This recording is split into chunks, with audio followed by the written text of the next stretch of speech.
Out past the last gas station, where the road turns to gravel and the sky gets bigger, there's a small cabin tucked in the trees. That's where Daniel lives now, just him and his little girl, Ellie. He wasn't always a loner. There was a time when Daniel wore a suit, walked city streets, and designed buildings that scraped the sky. He had colleagues, parties, friends, or so he thought. But life has a cruel way of peeling the layers off people. When his wife Rachel got sick, he stepped away from everything to take care of her. And that's when it all fell apart. The people he'd trusted showed their true colors, using his absence to take his clients, steal credit, cut him out. What hurt more than the betrayal was how easy it was for them to do it. No hesitation, no remorse. Then Rachel died, and the city felt colder than ever. So he left. He packed up what little was left of their life and drove north, away from the noise, away from people.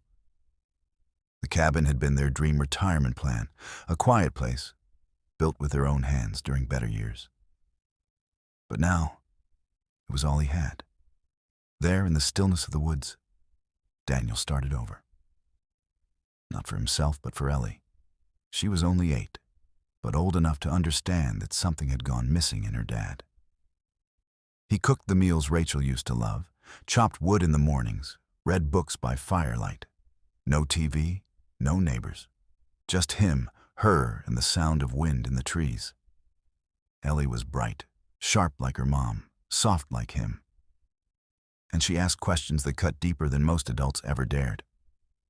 One morning, while brushing snow off the roof, she looked up and said, "Dad, do you still believe in people?"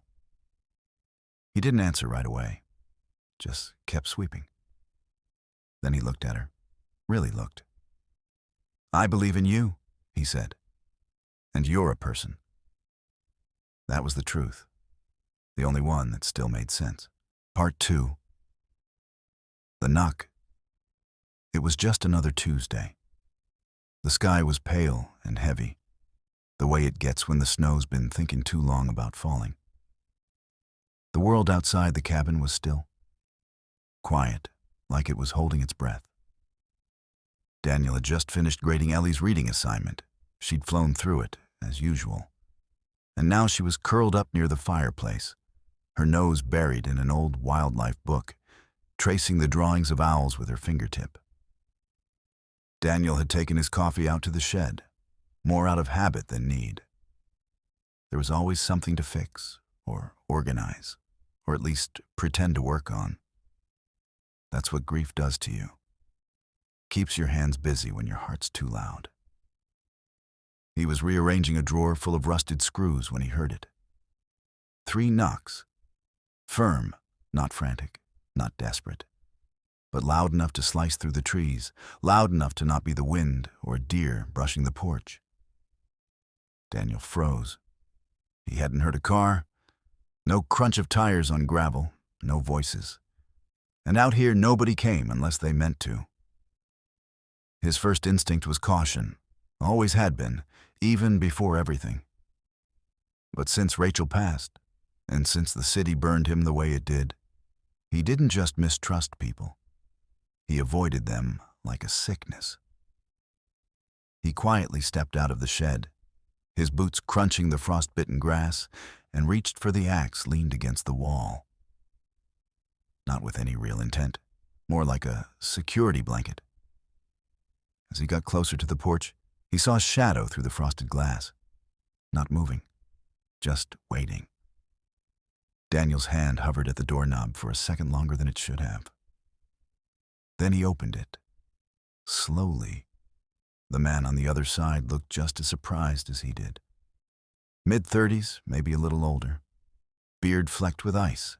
Flannel jacket torn at the elbow. His right hand gripped a flat tire like it was a peace offering.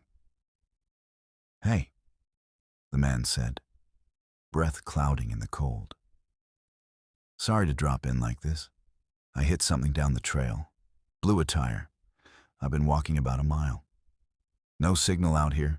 I don't suppose you got a jack or a wrench?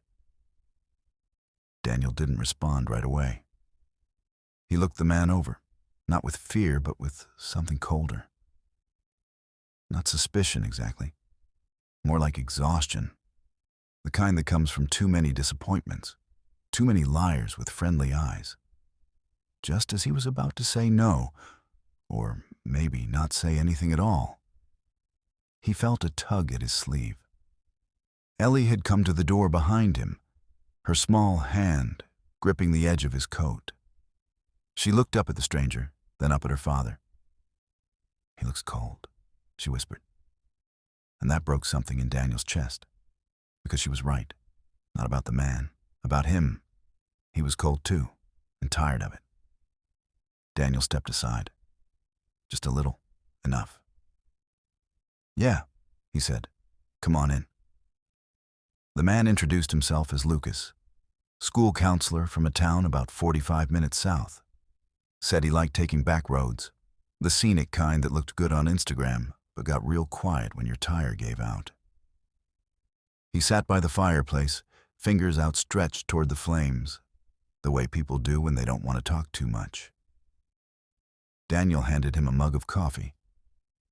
Strong, no sugar, no words either. Ellie, on the other hand, had plenty. "Do you help kids like me?" she asked from her little armchair. Lucas turned, a little surprised. "I hope so," he said. "Kids who've been through hard things, or who feel different." Daniel watched carefully. Every answer Lucas gave, every pause, every glance. He measured it like blueprints, looking for cracks, for signs of a mask. But the guy didn't seem to wear one. Ellie leaned closer. "Do you ever lie to them?" Lucas smiled softly. "Never on purpose." That made her smile back. Daniel didn't know what he felt watching them. Maybe a flicker of something he hadn't felt in a long time. Trust? No, not that. But maybe the ghost of it. Lucas stood after half an hour, tire fixed with Daniel's tools and a spare nut he dug out of an old box. "Thank you," he said, brushing snow off his sleeves. "This cabin, it's a good place. You built something strong here." Daniel nodded but said nothing. Before leaving, Lucas paused and looked Daniel in the eye. Not in the pushy way people do when they want something. Just honestly. "Not everyone out there's trying to take something from you," he said. "Sometimes we just show up because we got stuck. And we're lucky someone's home." Daniel closed the door behind him. He didn't go back to the shed. He just stood there, staring out the frosted window, watching Lucas disappear down the trail. Later that night, Ellie lit her candle by the window like she always did. And for the first time in months, Daniel didn't blow it out. Part 3, Letters in the Cold. The days that followed were slow and quiet, just how Daniel liked them. Or, at least, how he told himself he liked them. The snow still sat heavy on the roof, and the sky still hung low like a ceiling that needed fixing. But something in the air had shifted. It wasn't warmer, just different. Ellie had taken a liking to talking about Lucas. Not much, just in little comments. "That guy knew how to make a fire, huh?" she'd say. Or, "I think he smiled with his eyes. Most people don't." Daniel didn't respond much. He just nodded, grunted, stayed silent like he always did when something touched a nerve he wasn't ready to feel. But the truth was, he'd been thinking about Lucas too. Not in a suspicious way, just curious. The man had shown up, broken tire and all, and left like nothing ever happened, no strings, no follow-up. Just a thank you, and that one sentence. Not everyone out there's trying to take something from you. That line stuck in Daniel's head like a nail that wouldn't pull loose. 3 mornings later, Daniel stepped out to get firewood. Frost crunched under his boots, birds chirped somewhere up high, pretending it wasn't still midwinter. And that's when he saw it. Right there on the porch, nestled between the door frame and the old wooden beam. A small Ziploc bag with a folded piece of paper inside. Sealed tight. Neat handwriting on the outside. For Daniel. He took it inside, sat by the fire, and opened it slowly, like it might shatter if he moved too fast. Daniel, I don't know your story, and I won't pretend to. But I saw something in you, and in Ellie. If you ever need help with her schooling, or if she wants to meet other kids, I'd be happy to help. No pressure, no visits. Just a number if you ever want to talk. Lucas. A phone number was scribbled at the bottom. Simple. No sales pitch. No guilt trip. Just a hand extended in the dark. Daniel didn't know what to feel. His first instinct was to toss it in the fire. Burn it before it burned him. But he didn't. Instead, he folded it back up, placed it on the mantel, and stared at it like it was a challenge he didn't ask for. Later that day, Ellie found the letter. She didn't ask. Just read it quietly and smiled. Are we going to call him? She asked. Daniel shook his head. Not yet. Why not? He sighed. Because people leave, kiddo. Even the good ones. Ellie didn't argue, but her eyes softened, and she said something that hit deeper than he expected. Maybe. But you stayed. That night, Ellie did something different. Instead of lighting the usual candle in the window for her mom, she pulled out a piece of paper and asked for a pencil. Daniel raised an eyebrow. What for? I want to write my own letter, she said. To the world. He didn't say no.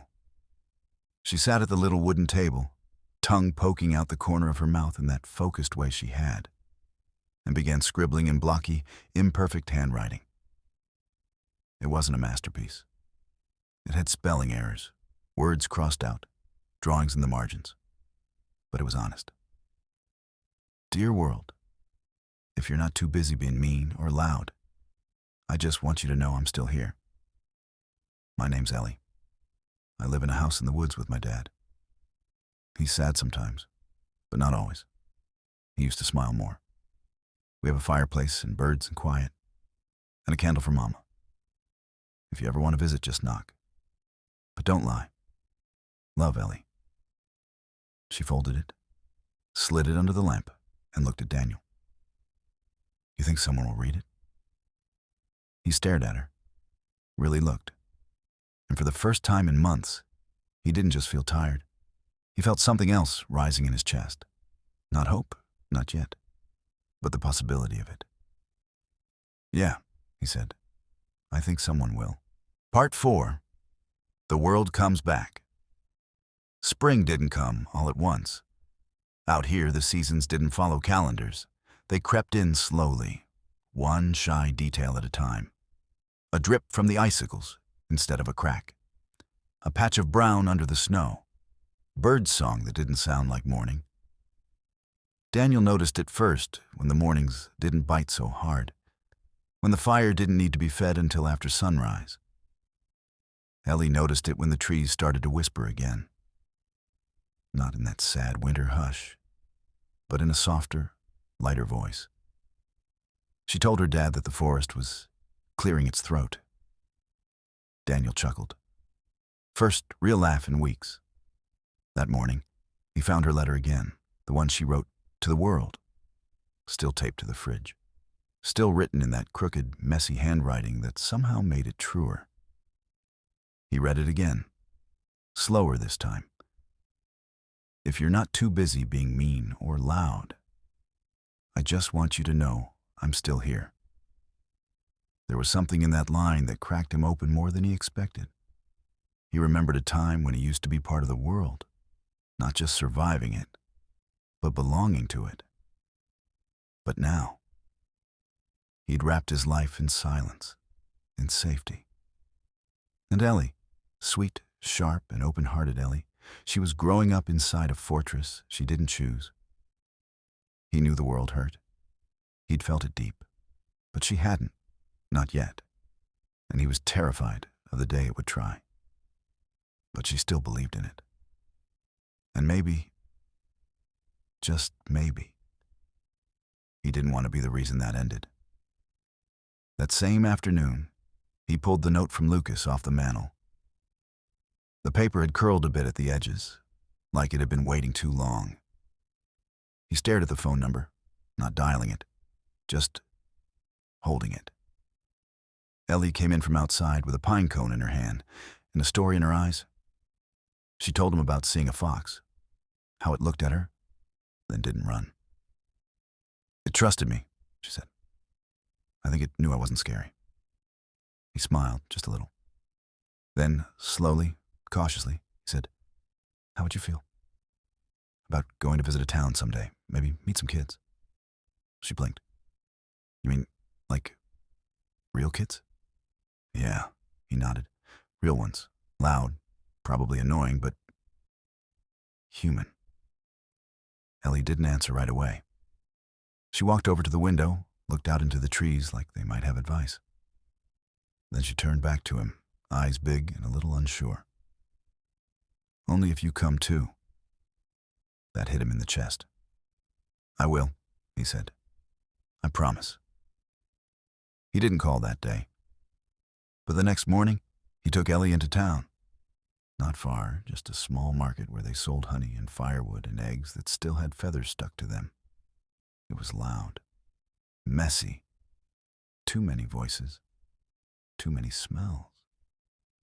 Daniel's chest tightened the moment they stepped out of the truck. He hated it, until he saw Ellie, looking at everything like it was alive. The colors, the noise, the way people just existed near each other without breaking. A woman at a produce stand smiled at them, offered Ellie a slice of fresh apple. Ellie took it, thanked her, bit into it, and lit up like it was the first real thing she'd tasted in months. Daniel exhaled, long, slow. Maybe the world still had a few soft corners. On the drive home, Ellie leaned back in her seat and said, I liked it, but the woods are still better. Daniel smiled. Yeah, he said. But maybe we don't have to pick just one. When they got home, he tucked Ellie into bed. And for the first time in years, he didn't just close her door. He left it slightly open. Then he picked up the phone. His fingers hovered over the number on Lucas's note. He didn't think. He dialed. 1 ring, 2. Then a voice answered. Hey, this is Lucas. Daniel cleared his throat. Hey, it's Daniel, from the cabin. A pause. I was wondering if that offer still stood. About Ellie, about school, about, I don't know, connection. Lucas didn't hesitate. Yeah, absolutely. I'm glad you called. Daniel hung up not long after, but he sat there in the dark, holding the phone in both hands like it might disappear. Then he looked at the candle Ellie had lit in the window, flickering in the night like it always did. And for the first time, he didn't see it as something for the past. He saw it as a signal to something coming. Part 5. The light stays on it. Rain that night. Not the cold, sharp kind that made the cabin creak. This was spring rain. Steady, warm, soft as breath. The kind that washed the old snow away and carried the smell of earth into the house. Daniel couldn't sleep. He sat at the kitchen table, hands wrapped around a cup of black coffee that had gone cold long ago. The fire in the hearth had died down. Just glowing coals now. Not bright, not loud. Just alive enough to remind you it was still there.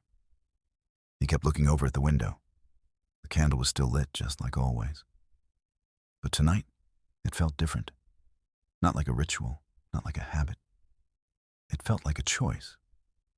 Upstairs, Ellie slept soundly, arms above her head, mouth slightly open. She was growing fast.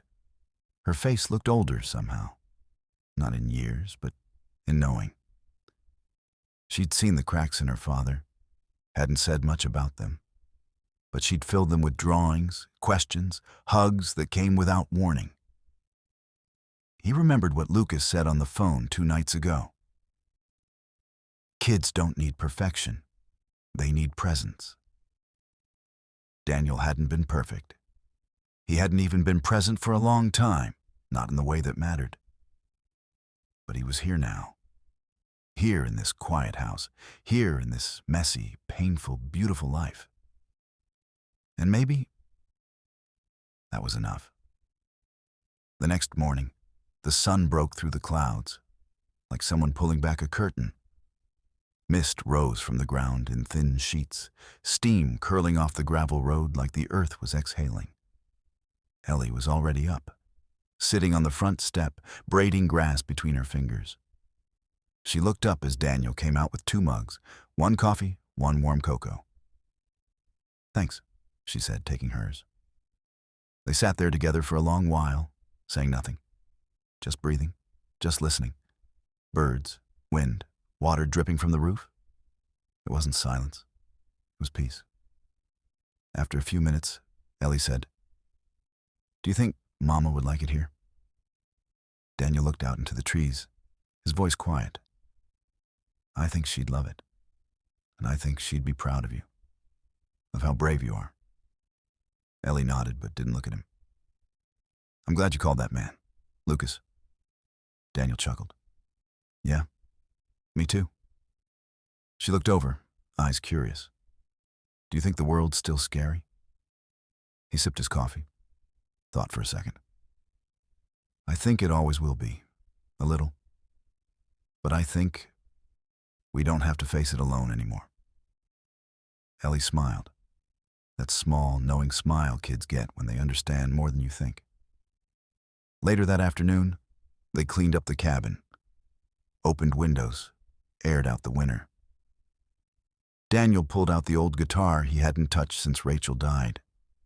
The strings were out of tune, dusty, but it still made sound. Ellie didn't even know he played. She sat and listened, wide-eyed, as he strummed a soft, simple melody, something Rachel used to hum while making tea. Ellie didn't speak. She just rested her head on his shoulder.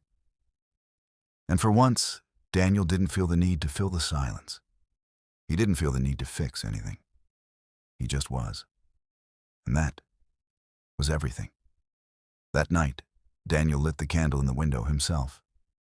Not for Rachel, not for grief, but for tomorrow. For whatever, or whoever, might come. He left it burning long after Ellie went to sleep, long after the fire had gone out, long into the night as the trees whispered softly, and the world finally whispered back. End of Act 1. Silence Beyond the Pines.